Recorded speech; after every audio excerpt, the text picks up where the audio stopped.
A man named in the High Court as the leader of a North Dublin organised crime group known as the Gucci Gang was yesterday jailed for 5.5 years on firearms offences. Glen Ward, known in Finglas as Mr. Flashy, will now join his younger brother Eric O'Driscoll in prison. I'm joined on the line now by Robin Schiller, journalist with the Irish Independent. Good morning, Robin. Good morning, Pat. How are you? The headlines are talking about Mr. Flashy. How did Glen Ward get that name? So Glen Ward first really came onto the scene in around 2016. He had associations with senior members of the Kinnan crime group based in Finglas. Because of the strict, defamation laws in Ireland, he couldn't be named because he didn't have relevant previous convictions. So because of his, penchant for designer clothes, for the finer things in life, this nickname Mr. Flashy came around, and certainly the gang he associated and directed also shared the love for designer clothing, and they were known as the Gucci Gang for the last number of years. Now, what is known of their activities in Finglas? So from around 2016, really, Glen Ward became this leading figure in that crime group in Finglas.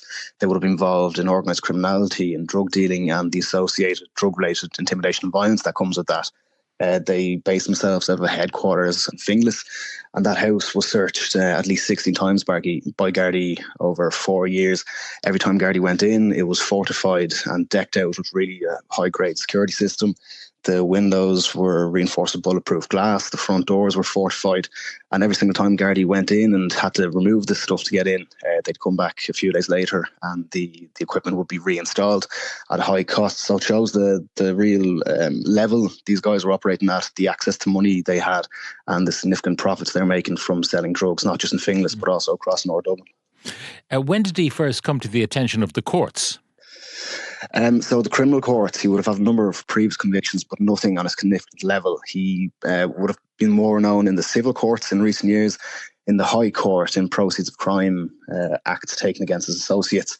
One particular case taken against his deceased associate, Zach Parker, a drug dealer shot dead in 2019.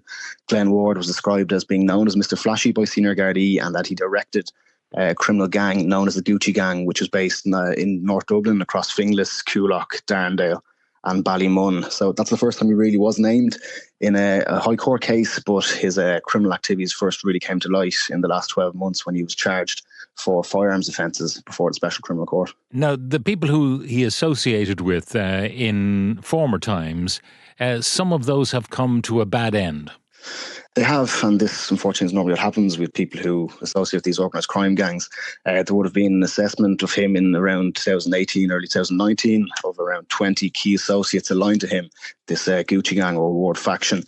Some of them would have been Zach Parker, I just mentioned there, he was shot dead in January 2019. Others would have been Sean Little, he was shot dead in May 2019. And just a few hours later, Jordan Davis, another associate and person linked to Glen Ward, was shot dead. And finally, that same month, Hamid Sanambar, who was also classified as an associate of Glen Ward, was shot dead. So you really had 4 people who were aligned with Glen Ward being shot dead in a very short space of time as part of that feud in Coolock in 2019. Now, the character of his associates changed from maybe more hardened criminals to less experienced ones. It did. So from 2016 all the way to 2019, Gardaí would have certainly classified him as associating with the likes of Trevor Byrne, gunmen linked to the Kinnan cartel, and a number of criminals from Cabra who have a serious criminal pedigree. That changed. All those men fled Ireland at different times, or other associates like Quaylon Smith was arrested for attempted murder and subsequently jailed by the Special Criminal Court. So the makeup of that gang changed. It went from these hardened criminals to a group of around 30 young men based mainly around Finglas. And some of them at the time, when I suppose that assessment was made in 2020, many of them would have been juveniles, only 15, 16-year-olds who would have been sucked into this Gucci Gang by the likes of Glen Ward and done his bidding for him for several years. And of course, the attraction of the Gucci Gang, the clothes, the flash lifestyle, the jewellery, the watches, all of that, attractive to young, naive people. It is, unfortunately. You can see how in some of these working class places, how some people, not all of them obviously, but some young people can be attracted to lifestyle. And the lead investigator into this crime gang, Detective Superintendent Paul Murphy, made a very strong and interesting comments yesterday after that sentencing hearing. He warned young people that they shouldn't become involved or line these gangs in any way. And the simple message was that you are simply disposable to the likes of Glen Ward and his brother Eric O'Driscoll. And it does show the rate of attrition of those around him. It makes for a very hazardous lifestyle. Now, the way he ended up behind bars is interesting because it was on foot of an attack on himself and his brother. Yeah, so this all, I suppose, developed from June 2022. Glen Ward and his brother Eric were travelling in a taxi in the Finglas area. They were obviously under threat for some considerable time themselves. That taxi came under fire. They fled unharmed, and Eric O'Driscoll left a phone at the scene. That was analysed by a Gardaí, and they were subsequently able to download camera footage, which showed both Glen Ward and Eric O'Driscoll test firing really heavy-duty weapons in the back garden of this headquarters they're using in Finglas. Glen Ward fired an AR-15, a heavy-duty rifle.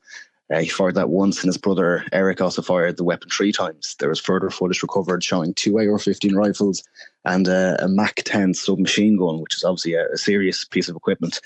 2 of those weapons have been recovered, the others haven't been, but it certainly showed the access to firearms, the serious access to firearms these guys had.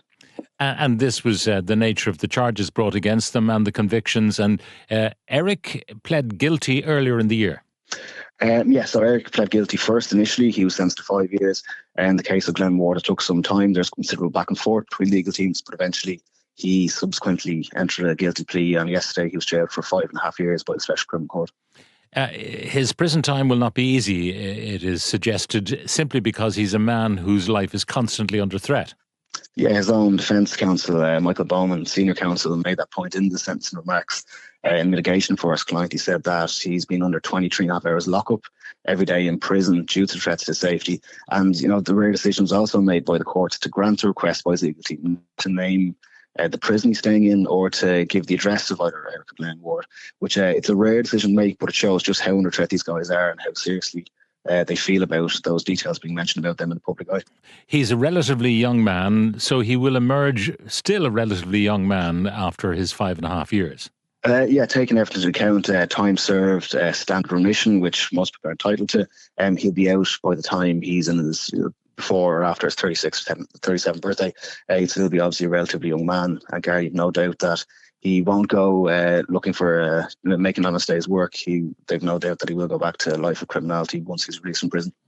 It's extraordinary, after all the suspicions the Gardaí had and the raids on that house in Finglas, that what they got him on in the end was self-incrimination via a telephone. Yeah, and he's been suspected of serious criminality for several years, but he's also always managed to keep himself one step removed from direct involvement in anything. And it's the simple thing of taking a video for whatever reason, for bravado, to share amongst your friends.